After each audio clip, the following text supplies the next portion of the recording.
जय श्री राम सभी भक्तों को। जय माता की। फिर एक नई वीडियो के साथ हाजिर हो गए हैं और आज की जो हमारी वीडियो है इसमें आप बताइए कि गुप्त नवरात्रि नए और साधक लोगों को किस तरीके से मनानी चाहिए और उन्हें कौन सा ऐसा मंत्र का जाप करना चाहिए जिससे जो है उनके ऊपर कोई भी साइड इफेक्ट ना हो। जैसे कि गृहस्थ जीवन में अगर हम रह रहे हैं तो क्या हम जो है गुप्त नवरात्रि मना सकते हैं, ये भी बात करेंगे। तो आज की वीडियो बहुत ही इंफॉर्मेटिव होने वाली है।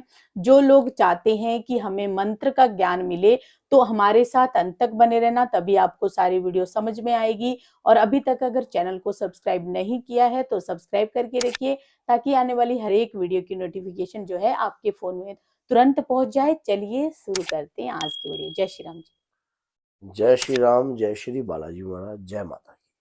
जैसा कि आपको पता है कि गुप्त नवरात्रि एक नवरात्रि है, फिर गुप्त नवरात्रि। गुप्त क्या है आपको, ये तो मैंने पीछे पहले भी वीडियो बनाई है, लेकिन आपको ये बता देता हूँ कि गुप्त नवरात्रि, जैसे कि आपको पता है कि ये 4 नवरात्रि होती है, जो 2 गुप्त होती हैं और उसके बाद 2 जो है खुले तौर पर होती हैं, जो कि चैत्र मास की और अश्विन मास की होती हैं। जिस नवरात्रि में चैत्र मास की नवरात्रि से आपको पता है कि नव वर्ष का प्रारंभ होता है। उसी बाद आपको पता है कि जिस दिन जो कि राम जी का जो आपने राम जी ने रखे थे वो अश्विन मास की है। उसके बाद साधकों के लिए जो कि जगत जननी की साधना करना चाहते हैं, गुप्त नवरात्रि दुर्गा माँ की 10 महाविद्याओं की नवरात्रि है। अगर जैसे कि नव दुर्गा की नवरात्रि है, ये 2 हैं, चैत्र मास की और अश्विन मास की। लेकिन 10 महाविद्याओं की नवरात्रि उन्हें गुप्त कहा जाता है, क्योंकि वो माँ दुर्गा की एक रहस्यमयी शक्ति है, जिस शक्ति को अगर कोई पान पाता है और सही तरीके से अगर वो सुचारू रूप से उन्हें चलाना सीख जाता है, उनकी कृपा को प्राप्त कर लेता है, तो वह साधक वैसे ही सिद्ध हो जाता है। तो माँ की कृपा से तो बच्चा हमेशा ही सिद्ध होता है, क्योंकि माँ ही जीवन का पहला आधार है। अगर माँ ना होती तो इस संसार में कोई संतान उत्पन्न ही ना होती। तो माँ शब्द जैसे कि सबसे ताकतवर शब्द है माँ। इस शब्द के अंदर एक ऐसी शक्ति छुपी हुई है, जो शक्ति कण कण में वास करती है। इस शब्द से ही सभी शब्द उत्पन्न हुए हैं।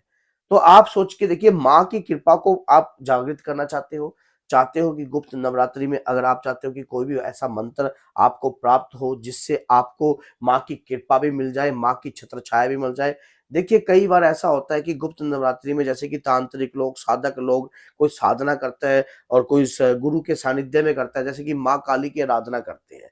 लेकिन गुरु के सानिध्य में अगर गुप्त नवरात्रि में साधना की जाए तो उचित रहती है। अगर आज मैं आपको ये बताऊंगा कि अगर आप अकेले तौर पर चाहते हो कि घर की गृहस्थी के अंदर रहकर भी आप कोई ऐसी साधना करना चाहते हो और उस मंत्र ऐसा मंत्र आपको चाहिए जो मंत्र सिद्ध हो जाए और कृपादायक भी हो और आपके ऊपर कृपा भी प्राप्त हो, तो आपको क्या करना है। आज जब भी 10 तारीख को 10 फरवरी को ये गुप्त नवरात्रि का प्रारंभ है और प्रतिपदा तिथि से ही इसका प्रारंभ होता है। उस दौरान आपको क्या करना होता है, सबसे पहली बात रुद्राक्ष की माला लेनी है। रुद्राक्ष की माला लेनी है। अखंड ज्योत अगर आप लगा सकते हो, समर्थ हो तो लगा लीजिए। अगर नहीं भी लगाते तो माँ इस चीज का आपसे कोई बुरा नहीं मानेंगे, आपकी भक्ति को देखेंगे। आप उन दिनों अपना बाल ब्रह्मचारी का पालन कीजिए, सात्विक आहार ग्रहण कीजिए, तामसिक आहार का परित्याग कर दीजिए और घर में लहसुन प्याज जो है आपको खाना नहीं चाहिए। 9 दिन के अंदर आपको गुप्त हो जाइए।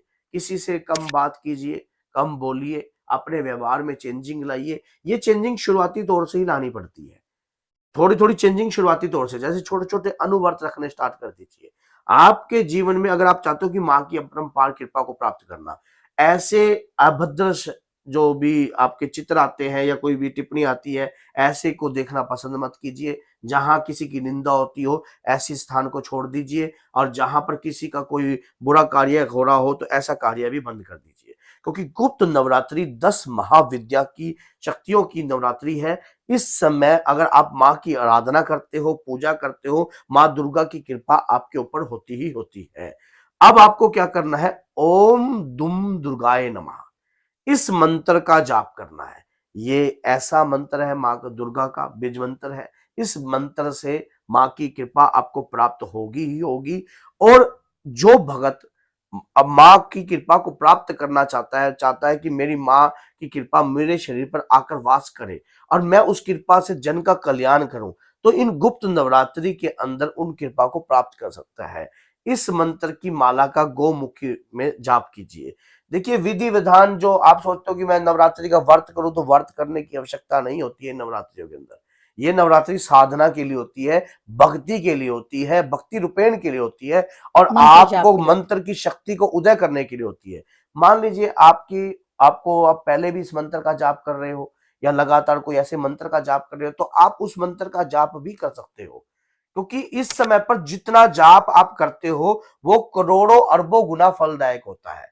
मैंने आपको जैसा कि हर बारी बोला ना कि कुछ ऐसा समय होता है जिस समय पर हमें कोई कार्य करना चाहिए। जैसे अब मैंने आपको बताया कि हनुमान जन्म महोत्सव चैत्र मास की पूर्णिमा पे और मेष लगन में ही हनुमान जी का जन्म क्यों हुआ। आपको पता है रोहिणी नक्षत्र के अंदर भगवान श्री कृष्ण का जन्म हुआ, पूर्णवसु नक्षत्र के अंदर भगवान राम ही प्रकट क्यों हुए। तो ये नक्षत्र, ये समय जो है एक ऐसा पावरफुल होता है, ऐसा रहस्यमय समय होता है। उस समय का लाभ अगर हम उठा लेते हैं तो हम एक साधक बन जाते हैं, कृपादायक बन जाते हैं। माँ की ओरा शक्ति जो हमारे शरीर पर कायम होने लग जाती है, उनके तत्व का ज्ञान की कृपा हमारे ऊपर आने लग जाती है। अच्छा, मेरा एक सवाल और है यहाँ पे कि अगर जो नए हैं, जैसे कि जिन्होंने आज तक बस माँ की पूजा और आरती ही की है, क्या वो लोग भी जो है इन नवरात्रियों में मंत्र जाप कर सकते हैं और उनको कैसे ध्यान रखना चाहिए? अगर आप जैसा ऐसा होता है, देखिए नवरात्रि तो पावन ही है। आपको पता है माँ शाकुंभरी नवरात्रि है ये, और माँ शाकुंभरी आपको पता है कि जो कि जब संसार में जब ध्रुव राक्षसों ने बड़ा ध्रुव उठवा दिया था, तो उस दौरान माँ प्रकट हुई थी और माँ ने यहाँ पर वनस्पति जो है, और वनस्पति की देवी उन्हें कहा जाता है। और इस वक्त आपको पता है कि माता की कृपा को अगर आप प्राप्त करना चाहते हो, तो ये समय, इससे बड़ा उचित समय कुछ नहीं हो सकता। इस समय नए साधक हो चाहे पुराना साधक हो, जो भी, चाहे अगर गृहस्थ आप जीवन में। ग्रस्त जीवन में भी हो, भक्ति सबके लिए है। भक्ति में अपार शक्ति है, भक्ति में रहस्यमय शक्ति है, भक्ति में एक ऐसी सूक्ष्म रूप की शक्ति है जो देखने से तो दिखती नहीं है, लेकिन जब वो प्रकट होती है तब उदय हो जाती है आपके अंदर। और जब उदय हो जाती है तो आपके शरीर पर ऐसा निखार, ऐसा व्यक्तित्व आपका कायम हो जाता है समाज में। आप जिस भी क्षेत्र में जाते हो आपका तेज उत्पन्न होता है, आपकी वाणी के ऊपर कृपा होती है। आप इस नवरात्रि के अंदर नवान मंत्र का भी जाप कर सकते हो, जैसे कि ओम एम हीम क्लीम चामुंडाय विच्चे।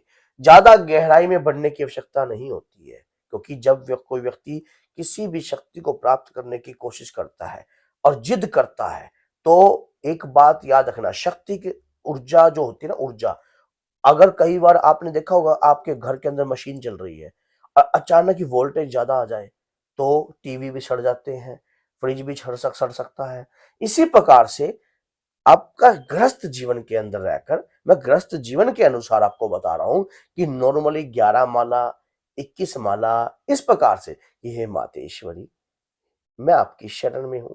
माँ, मेरे अंदर छल, मोह, माया, हर प्रकार की मलिनता को नष्ट कीजिए। माँ, मैं आपसे किसी भी प्रकार की कोई कृपा नहीं चाहता, सिर्फ यही चाहता हूं कि मुझे आपके चरणों का आसरा ग्रहण करना है, मुझे आपके चरणों में रहना है। लेकर माला का जाप करते रहिए। मैं आपको रियलिटी कहता हूं कि माँ की कभी भी कोई भी ऐसी आपको क्रोध रूप शक्ति जो होगी आपको तंग नहीं करेगी, क्योंकि अगर हम जिद कर लेते हैं, नहीं माँ मुझे आपकी शक्ति चाहिए ही चाहिए, जैसे भैरव बाबा ने करी थी, आपको पता है वैष्णो देवी में, तो उसमें देखो उन्हें मिली, तो अगर आप सोचते हो कि सफलता, हर कोई सफल भी नहीं होता है, लेकिन भगवान की कृपा मिलती जरूर है।